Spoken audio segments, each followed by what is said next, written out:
Hey YouTube, welcome back to UniXTCG, and today I just wanted to kind of talk a little bit more of a discussion video about the upcoming meta for North Carolina's Set 2 Regional. So I hope you guys enjoy this. This is going to be a little bit more of a spitball, and as per usual, there's going to be kind of like a part 2 on my Patreon.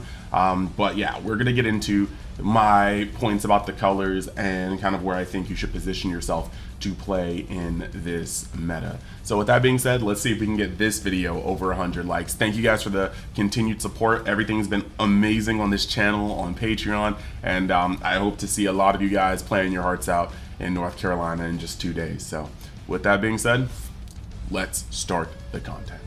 So going into this regional, a lot of people are like, okay, well, metagame this, metagame that, metagame this. And I'm trying to say that this tournament is going to be very interesting to me. I think it's going to be the Wild Wild West for a couple of reasons. And so realistically, I do think that there are best decks, better decks. You can go see my tier list. I'll put that in the description. But I do believe that red is the best color right now in general to play. Kefla has just added a lot into the game. The U7, U6 TOP package is just really insane. I mean, there's some other universes in there, but I just think that red has got the overall grip on the format, with Top Coup likely being the best deck. However,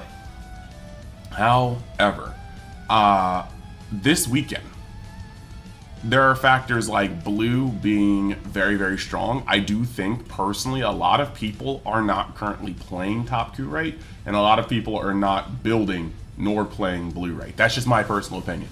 But blue and red I think are some of the strongest colors in the format. Blue does have some issues into green, but red should be keeping green out of higher placements. Yellow I think is the weakest color of the set right now. It's just in a space where it has to battle for board with red, but red is actually removing cards while yellow is just locking them down. Blue is outright devastating yellow boards. Green has some trouble getting to late game, but once green gets to late game, it should be an honest wrap between Cell and Broly. Yeah, I just don't see yellow being the force it was last set. But the main things that I wanted to talk about as like factors is that, one, it's only been a week since this set has dropped. So yes, there are going to be a lot of players who have been grinding, getting their stuff, but for anybody that didn't have releases, anybody that couldn't find product, anybody that's ordering off Facebook, there's a high probability they might not have the cards that they want. Now, I'm not saying assume that they don't, but it's just a case. And if players don't have the decks they want to make set 2 work, they might be augmenting their starter coups, their Beerus, their U7 Goku, which are all good decks, but they may not be on the most optimal version of those decks or not on Top Coup. Blue is the same way. You could be running a blue deck but not optimizing it because you don't have all the cards, because there are a fair amount of, like, there's some rares, some uncommons, you know, some SRs. So I do think that that's a whole thing too. Green, I think that green should be out of the format completely, but I don't think that green will be out of the format completely, because if you haven't been able to get your hands on set 2, you're not going to be able to build those set 2 decks, and therefore you might see some Brolys, you might see some Gohans, because for the most part they just need a person may just need to pick up, you know, a couple of cells and some of the Gohan rares, you know. You might see some Android 17. Not saying that's a bad deck, but you don't have to get a lot of new cards to build Android 17. You just need a couple rares and, you know, maybe some cells and things like that. So when it comes to this format, I expect to see all 4 colors there. This is the start of the set 2 meta, and people will not only be scrambling for product, but also trying to experiment. So I do believe that a lot of people will be playing what they want to play. Another whole thing here is that we are looking at a format where, well, the beginning of a format where some people have been testing. Like, I know me and my friends and I have been testing on Untap. We've been going over theory. Now that the card's in our hand, my roommate and I get in like games every day, and we're just trying to make sure that we understand the flow of the game for this set. There are a lot of players who either don't want to practice, don't have the means to practice, or have just decided that they are going to put down what they have on paper and hope it gets there. And that's fine. Whatever you want to do is whatever you want to do, because at the end of the day, your results will be a direct result of your preparation, your theory, your building, and your execution. So I'm not here to say any other style is wrong or right. I've had events where I've prepped for them and done not well. I've had events where I've prepped and won a regional. I've had events where I've done the minimum amount of prep, but my logic was correct and I saw the correct matchup multiple times and I topped. Like, there are many ways to advance, but I do think that you are doing yourself a disservice if you're not using every instrument at your disposal to practice and understand better. But the point is, this is a week after Set 2's release, and in that case, you're going to have a lot of people who have not maybe arrived at the best conclusions for this set. So when you go in, I just need you to know that just because your practice and your testing has yielded X amount of results does not mean that it's going to be what you see. People may have not reached the same conclusions. People may have tested more than you and reached conclusions past your conclusions. There's a lot of wildness here. So this is going to lead into my next point. But before that next point, let us talk about the sponsors real quick. So, we are sponsored by Mystic TCG, the coolest store in Missouri, one of the coolest stores in the United States of America. They hold their own events, they hold their own locals, they are allowing you to pre-order or buy product from the websites, and they carry all the cool TCG games that you would want to play. They also buy singles, they buy collections, they buy prize cards, and you can do this through like talking to Eden, the owner, on Facebook, or you can even see him at an event if you're lucky enough to meet him. Dude's a great guy. But yeah, you can use my code UNIXTCG to get discounts off of your pre-orders and your orders.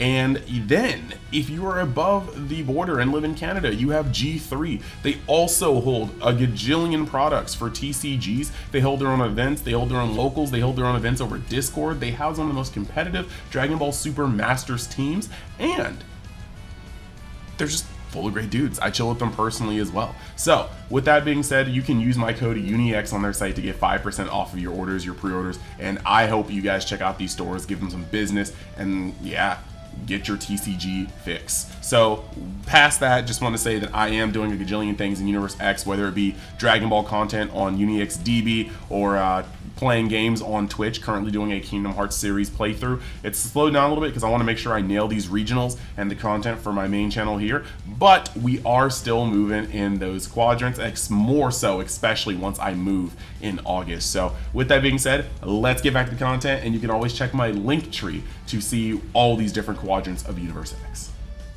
So really, a lot of this to say that you're going to have to play what you feel most comfortable on play. Now, like I said, I think that if you choose red, you're setting yourself up for the best chances. If you play blue, I think you're setting yourself up to potentially have very hard games against green, but good games against the other colors. If you play green, I think that you're putting yourself on a harder path because if you face red, I don't think you're coming out with a dub there. Blue can still win, even though that's your favorite matchup, and yellow has an opportunity to walk you down horrendously. And if you're playing yellow, honestly, it's very strange because it'll be how well you draw versus how well your opponent draws, which is generally how the game goes outside of, the skillful plays that are put onto those drawn cards. But the issue is most of your cards are easily removed and dealt with. So you have to kind of use your cards and have them be used with the most efficiency possible. You have a lot of 20Ks, and 20Ks do not last long against most decks. You have a lot of, against red, you have a lot of 4 costs and below, and those don't last long against blue, and they get evaporated once green gets moving. So I think that yellow can still play, but I just don't envy you, because if your opponent just doesn't draw badly, you're just gonna feel like your field has no staying power, and that's just a problem. But I would say you pick up the deck that you feel comfortable with, you make sure that you test, you get your rounds. Do not underestimate the power of playing at your hotel, wherever you're going to be the night before the event, just to make sure. Even if you lose a lot, even if you're playing against your friends and you lose a lot, you know what you're getting? Experience on how you lost. You just need to make sure that you look at those losses and ask yourself, what went right for my opponent? What went wrong for me? What did I do right? What do I think I did wrong? where can I potentially go? Like when you're testing, be more open about it. Sometimes if you have a questionable play, show that card and be like, I'm not sure if I should play this or do this. I'm not sure if I should set up for this or do that. Talk through it with your testing partners. Make a play, see how it works out. Maybe reverse it if it's not too convoluted to. There's a lot of things you can do, but I think that this particular regional, and I will not say this for any other regional this format, this particular regional is the one regional where I'd say play what's comfortable, because you could try to metagame and not see any of that perceived meta because it is too early in the format. People are still looking for cards. People are still struggling for product. People are still testing to come across their conclusions. So I will say that I do believe red is the best choice for this event. I do think that blue is probably the second best choice for this event. I do think that yellow is the third best choice for this event. And I think that green is the worst choice because I think that green can lose. Well, green likely will lose against red. Green can lose against yellow, and green can still lose against blue, even though it's not as likely. And with that being said, I think that green has the most holes out of any other color going into this event. Now, that being said, don't take that as like absolute law. Like I know there's the 17 defenders in the comments, there are the yellow defenders in the comments, but like real talk, a green player could face 5 Vegetas and then 1 Top Coup and then a Frieza and another, a Trunks or a Zamasu that's high rolled. And they could end 7-8 rounds with only 1 loss and still get into the top 8. That is a possibility because green can feed off of those. Or green could face 4 blue decks, 2 yellow decks, a green mirror, and a Top Coup, and only lose 1 time to the Top Coup. That's like a whole thing. So when I say that there's a lot going into this, I do think that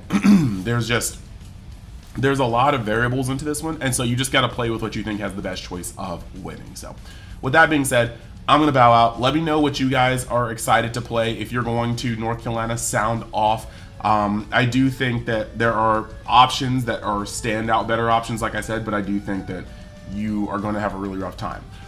For some more detailed things, like I said, I've been saving a lot of my own personal, like I'm giving you guys my personal thoughts, but I also want to make sure that there's exclusive content for the Patreon. So I will be talking on there more of what I'm playing. I put my decks up there, and then on top of putting my decks on the my Patreon, I am gonna just talk about my specific angles going into this. But with that being said, I will see you guys in the next video.